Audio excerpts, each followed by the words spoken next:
We exist as a state. Look, I sit behind the plaque that says State of Palestine.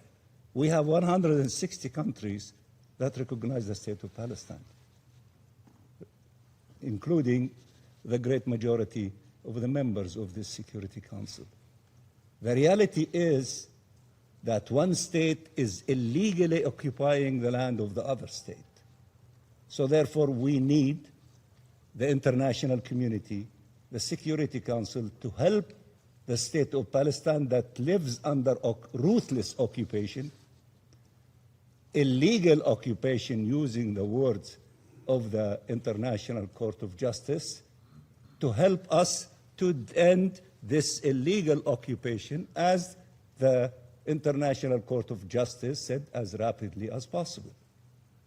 Of course, we appreciate all efforts to make this occupation less vicious, if there is such thing as that, in the process and in the way and the path of ending this illegal occupation. That is the main objective, ending this illegal occupation, not to make it a nicer occupation.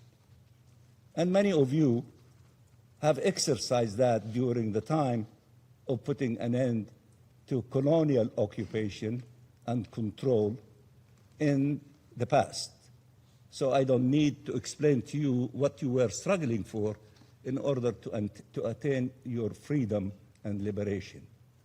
We are the last kid around the block. We need to end this evil system imposed on us, oppressing us, stealing our resources, killing our children, doing all the evil things that the UN reports describe, all of the agencies of the United Nations describe, and other NGOs, organizations describe as well. So it needs to end. And all people who respect and honor international law and their obligations as members of the United Nations and the principles enshrined in the Charter of the UN is to help us to put an end to this tragedy. Madam President, while Palestinian terrorists seek to drive Israelis from their homes, some voices in this council speak as though Jews have no right to live in Judea and Samaria. That is not true. We are not occupier, we are not settler. Our right to live in our land is based on our historical connection to it. It is described in the Torah, the Old Testament, and even the Quran mention the connection of Jews to the land. This past week, Jews around the world read this verse from the Torah. I will read it first in Hebrew. כי אתם עוברים את הירדן לבוא לרשת את הארץ אשר אדוני אלוהיכם נותן לכם וירשתם אותה וישבתם בה. And in English, you are crossing the Jordan River to inherit the land which God is giving you.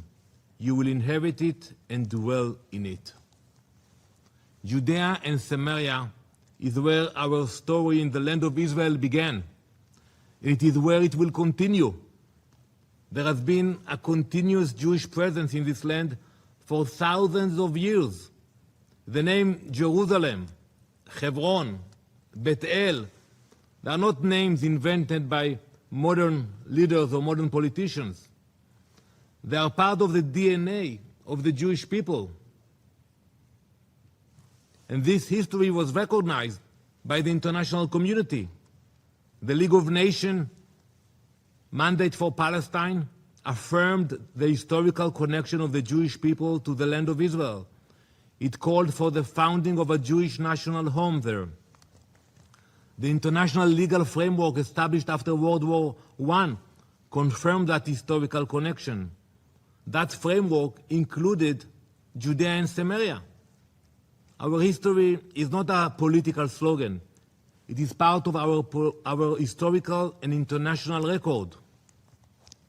Madam President, I could lecture for hours about our biblical rights, our historical rights, our legal rights to Judea and Samaria. But if we want to be practical today, and if this Council is serious about bringing security and stability to the region, it must understand a simple truth. We are not going anywhere. Jewish communities will stay in Judea and Samaria, just like the Palestinian communities. Несмотря на эту трагическую реальность, здесь, в стенах Совета Безопасности, ряд западных делегаций на протяжении последних месяцев возлагал всю полноту ответственности за пробуксовку мирного плана по Газе исключительно на Хамас. Все мы помним, как в ходе заседания СБ в адрес руководства палестинского движения звучали настойчивые призывы незамедлительно согласиться сложить оружие, не препятствовать работе Национального комитета по управлению Газой и принять дорожную карту высокого представителя Совета мира Николая Младенова. Хотелось бы надеяться, что такое же единство и решительность наши западные коллеги проявят и в отношении другой стороны конфликта с учетом публичного отказа Западного Иерусалима от дорожной карты и согласия Хамас на сделку. Госпожа председатель, неоднократно отмечали, что успех любой мирной инициативы по БВУ будет измеряться достижением главной цели – созданием единого, независимого и непрерывного государства Палестины на Сбрии и в Газе со столицей в Восточном Иерусалиме. Созданием государства, сосуществующим в мире безопасности с Израилем. As the United States has said many times, we strongly condemn violence by any party in the West Bank. The United States appreciates the Israeli government's condemnation of and the increased actions to counter violence in the West Bank.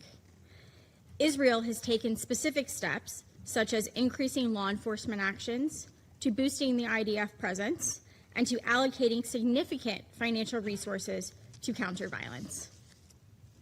The United States will continue to work constructively to increase security, reduce tensions, and enhance stability that is beneficial for both Israelis and Palestinians alike. President Trump's 20-point plan to end the Gaza conflict makes clear that the PA must verifiably complete a slate of reforms.